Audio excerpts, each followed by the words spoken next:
mga ginigiliw kong kapatid sa Panginoon. Muli ay ang Pastor Juby po para sa salita ng Panginoon. Ang salita ng Panginoon na aking ibabahagi sa oras na ito ay pinamagatang Inspirational Bible Passages When You Commit Mistakes. Mga talata sa Biblia na nagbibigay ng inspirasyon kapag ikaw ay nakagawa ng pagkakamali. Hallelujah! Purihin ang Panginoon. Sa oras na ito, ang ating pag-uusapan ay si Pedro.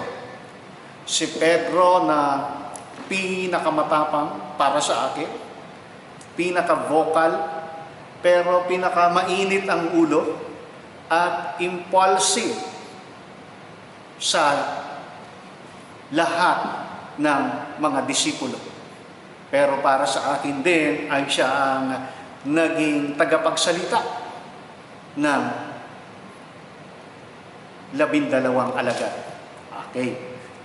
Salamat po sa inyong pagsama sa akin sa video ito para sa ating pagsasalo-salo sa salita ng Panginoon.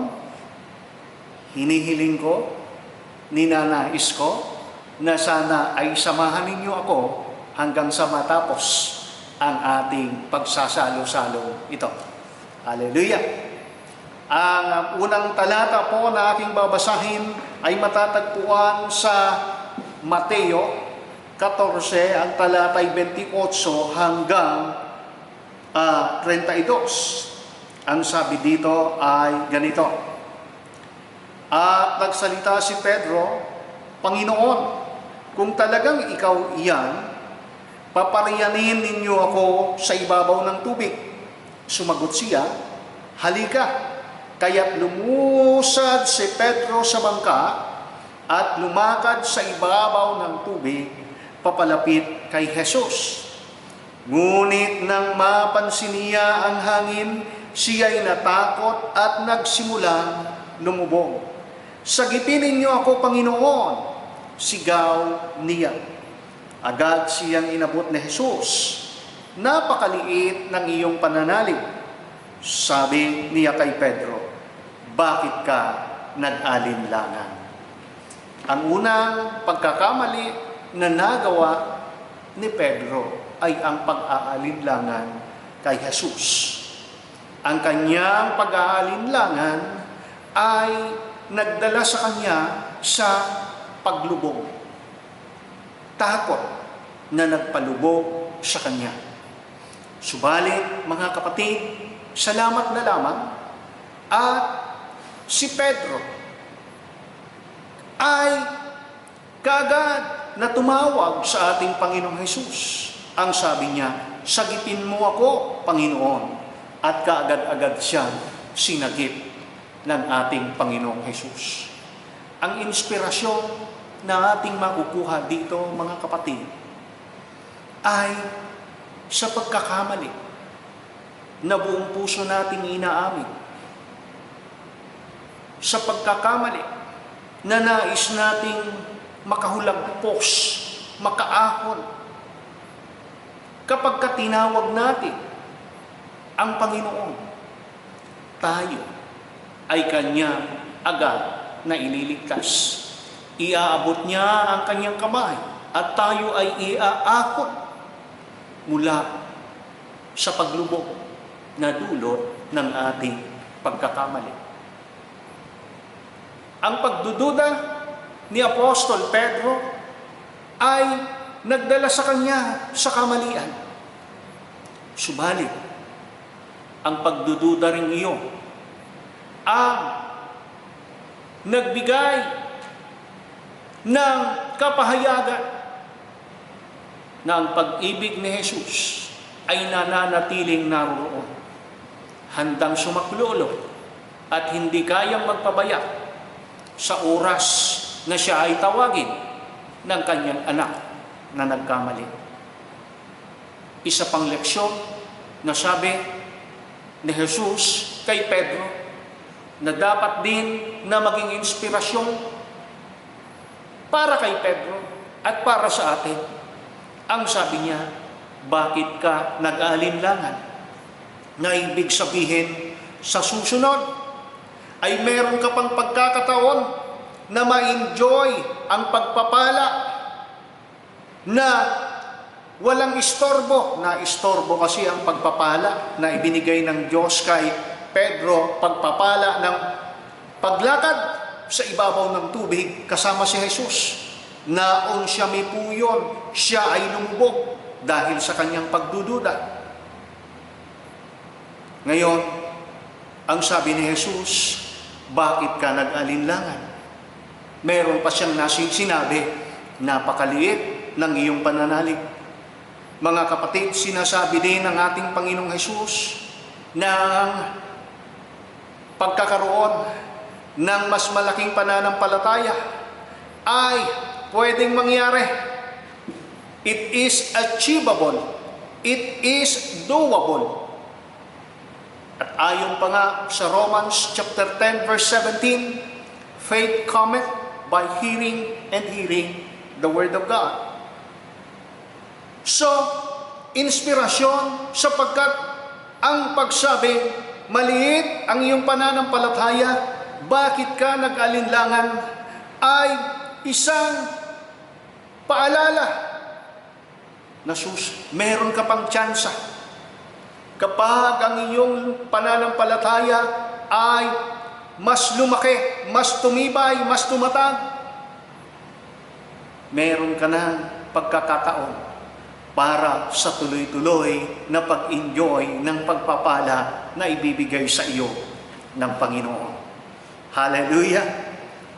Hallelujah!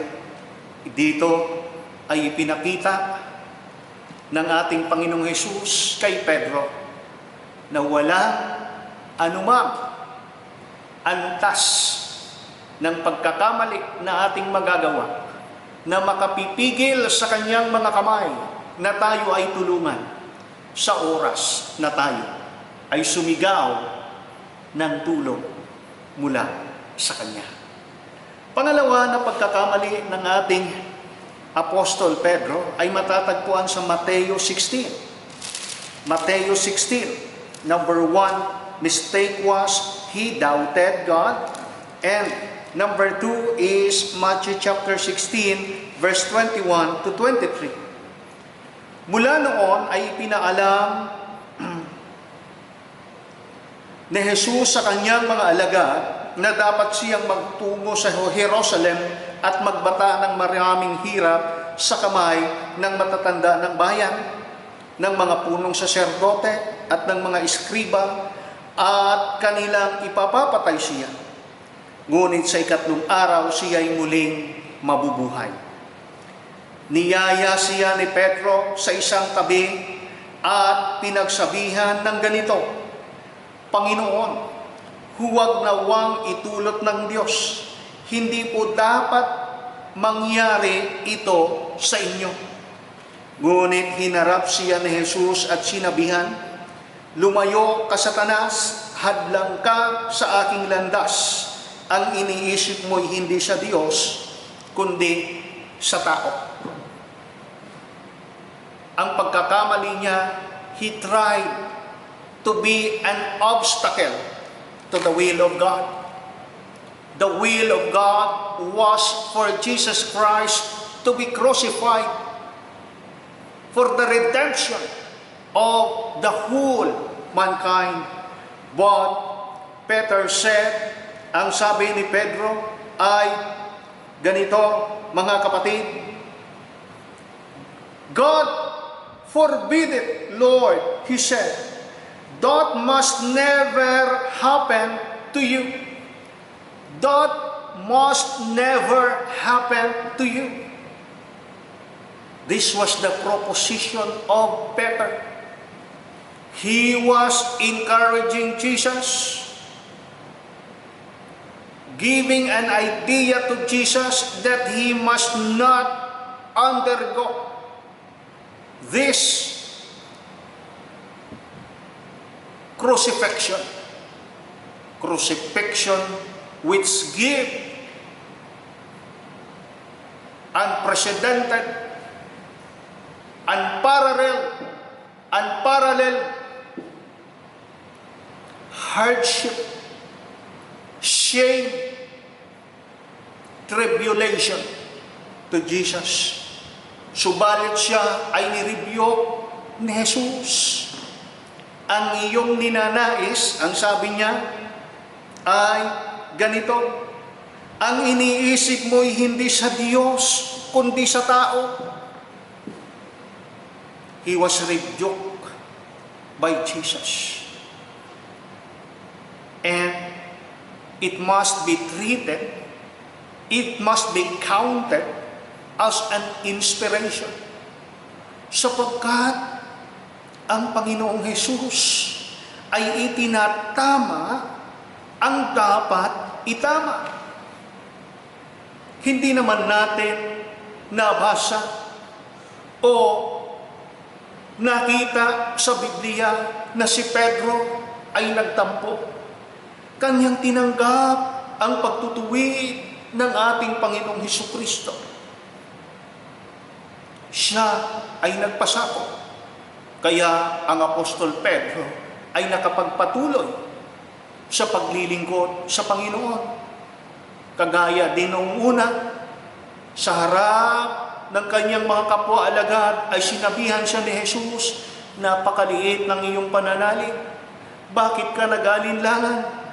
Dito ay sinabihan na naman siya ng ating Panginoong Hesus, lumayo ka Satanas, hadlang ka sa aking landas. Rebuke coming from God. Righteous rebuke must be treated an inspiration. Dahil ito ay nagtutuwid, nagtatama sa atin, tayo ay ibinabalik sa tamang direksyon. Direksyon ng paglago, direksyon ng pagkakaroon ng maraming bunga sa pananampalataya, direksyon ng pagtatagumpay para sa kaluwalhatian ng Panginoon. Kaya dapat ang mga mananampalataya ay ma-inspire kapag sila ay tinutuwid ng Biblia at ng salita ng Panginoon, sapagkat tayo ay Kanyang inilalagay sa tamang landas na dapat nating lakaran. Hallelujah! Nais ilihis ni Pedro ang landas ni Jesus, subalit hindi siya pinayagan ng Panginoong Jesus. He cannot allow anyone to be an obstacle to the will of His Father for redeeming us. Hindi niya pinayagan si Pedro na siya ay makumbinsi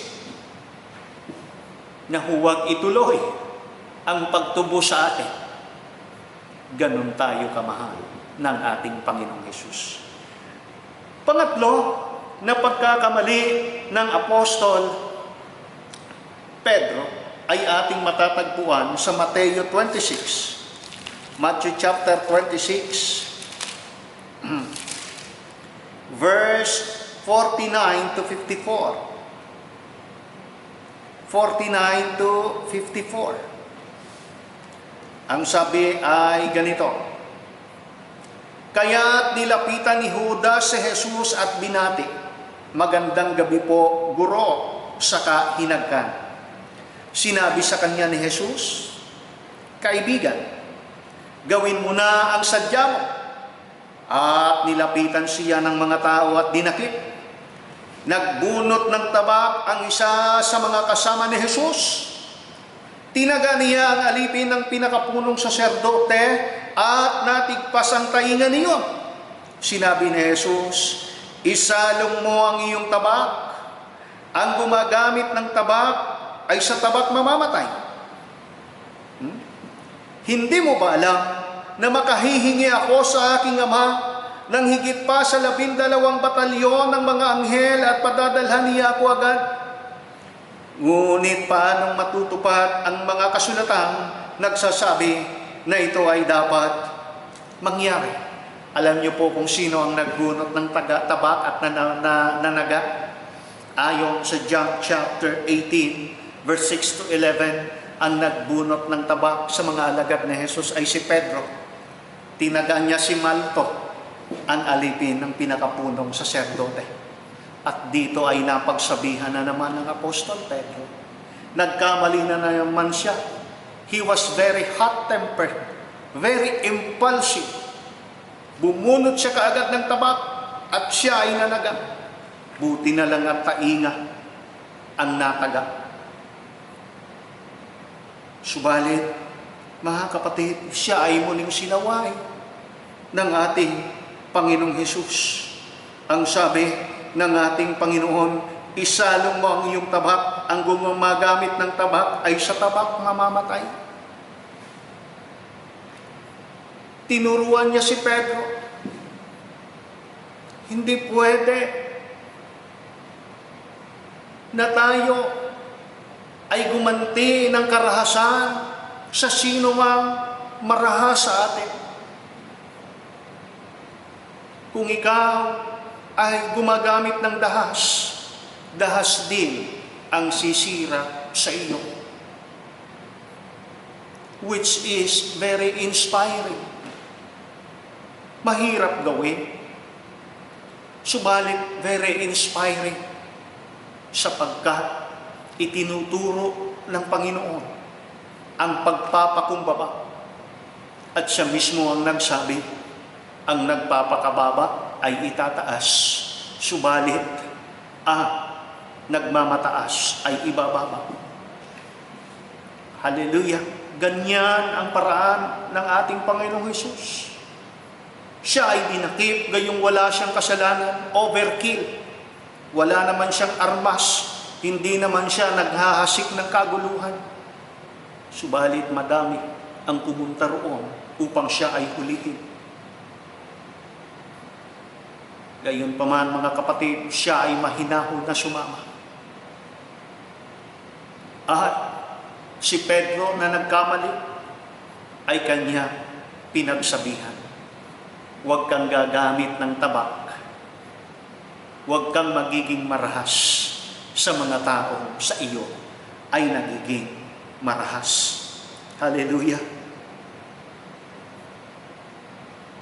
Salamat sa ating Panginoon.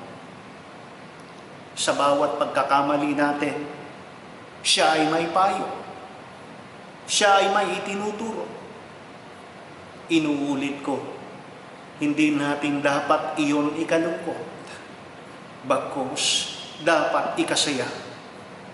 Ma-inspire tayo sa kanyang mga pagtutuwid sapagkat ito ay pagpapakita ng pagmamahal. Ito ay tinanggap na naman ni Pedro. Kaya siya ay nagpatuloy na naman.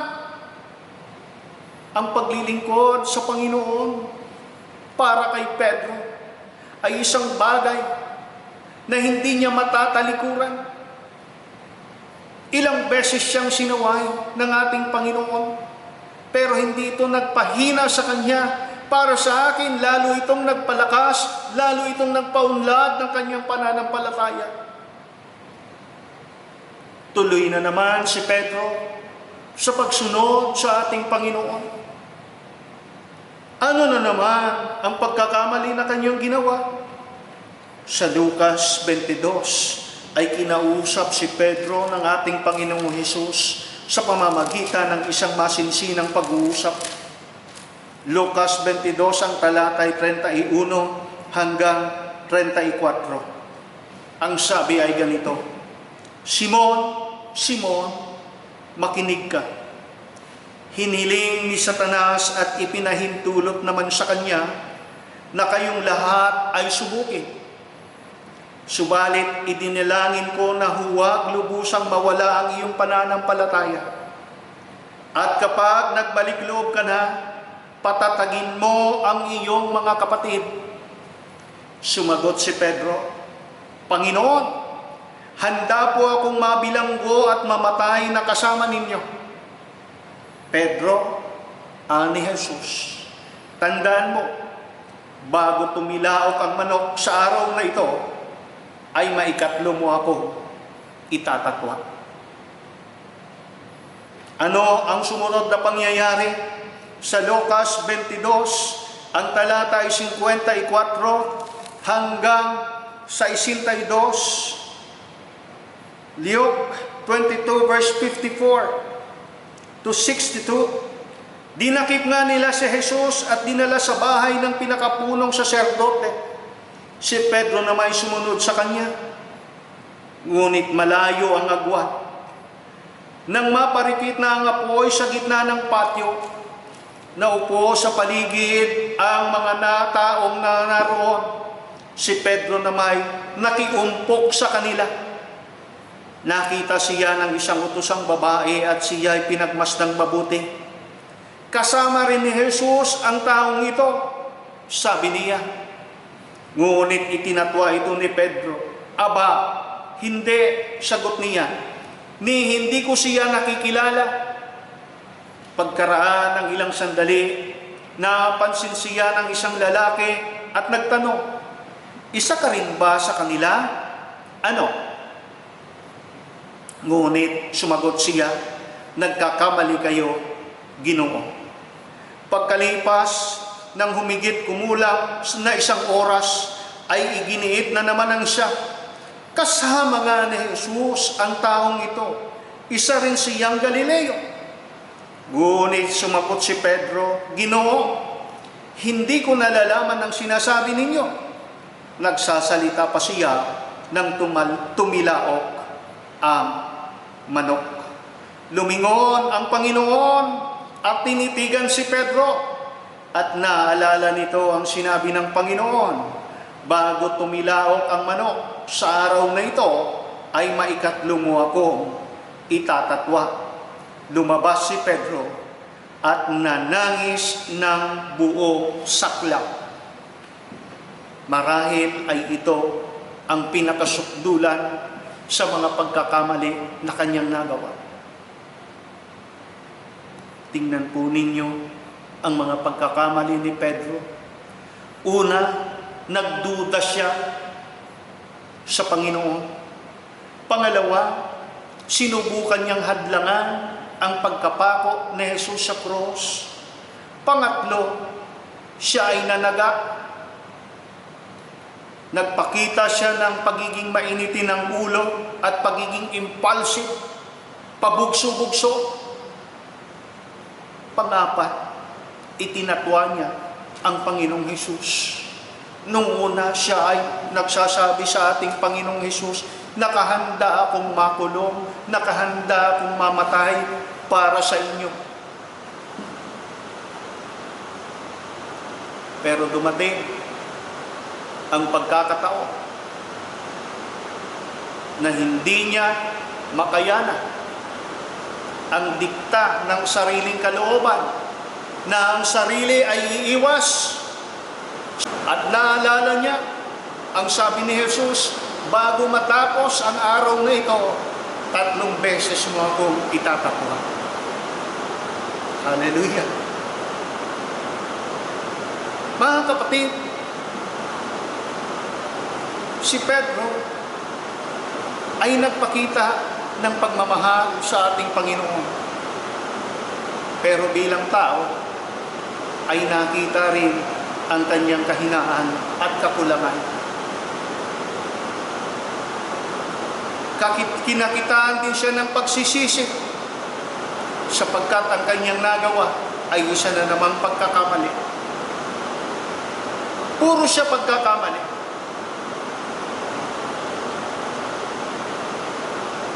Mga kapatid, tayo man din ay mga nagkakamali. Hindi po ba? Minsan ay naididinay natin ang Panginoon sa pamamagitan ng mga bagay na hindi natin namamalayan. Sinasadya man o hindi, ating naitatatwa ang pangalan ng Panginoon. Pero salamat, hindi pa rin nagbago ang pag-ibig ni Jesus kay Apostol Pedro. Nang si Jesus ay paakyat na sa langit, kanya na namang kinausap si Pedro. Ano ang Sinasabi ng Juan 21, ganito ang sinasabi. Pagkakain nila, tinanong na Jesus si Simon Pedro, Simon, anak ni Juan, iniibig mo ba ako ng higit kaysa mga ito? Opo, Panginoon, nalalaman ninyong iniibig ko kayo, tugon niya. Sinabi sa kanya ni Jesus, pakaanin mo ang aking mga batang tupa. Muli siyang tinanong ni Jesus, Simon, anak ni Juan, iniibig mo ba ako? Sumagot si Pedro, opo, Panginoon, nalalaman ninyo, iniibig ko kayo. Ani Jesus, pangalagaan mo ang aking mga tupa. Panginoon, pangatlong ulit na tinanong siya ni Jesus, Simon, anak ni Juan, iniibig mo ba ako? Nalungkot si Pedro, sapagkat maikatlo siyang tinanong, iniibig mo ba ako? At sumagot siya, Panginoon, nalalaman po ninyo ang lahat ng bagay. Nalalaman ninyong iniibig ko kayo. Sinabi sa kanya ni Jesus, pakanin mo ang aking mga tupa. Pinabawi si Pedro ni Jesus. 3 beses niyang dininay si Jesus dito. 3 beses niyang kinonfirm ang kanyang pagmamahal kay Jesus. Hallelujah! Ang Diyos ay palagiang magbibigay sa atin ng tsansa, pagkakataon upang makabawi sa Kanya. Kagaya ni Pedro, sana tayo ay bumawi, mga kapatid. Amen? And what is very inspiring, mga kapatid, sa lahat ng pagkakamali na iyon na nagawa ng Apostol Pedro, hindi siya itinakwil ng Panginoon. Bagkus ay nakita ng ating Panginoong Hesus ang paglago ng Apostol Pedro.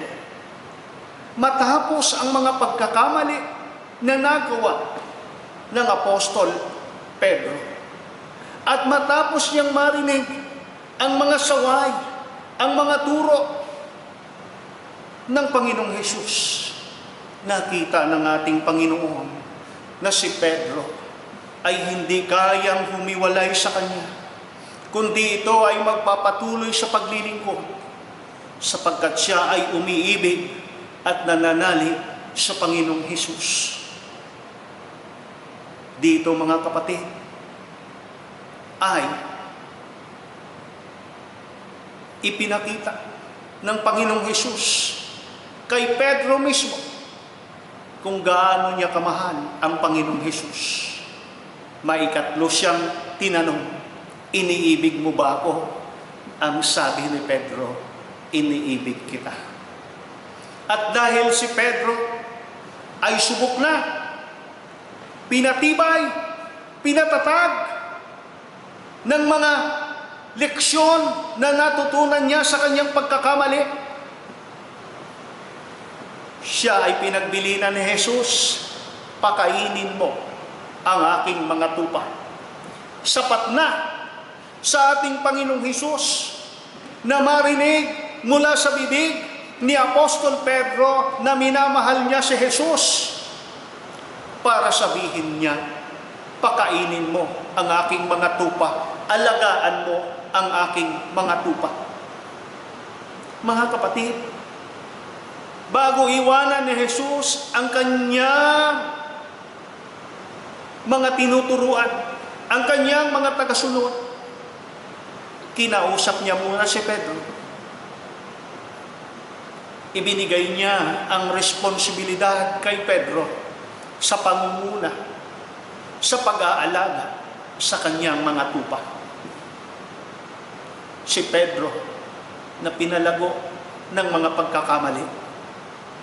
Ang pagkakamali ay dapat nagdadala sa atin sa paglago.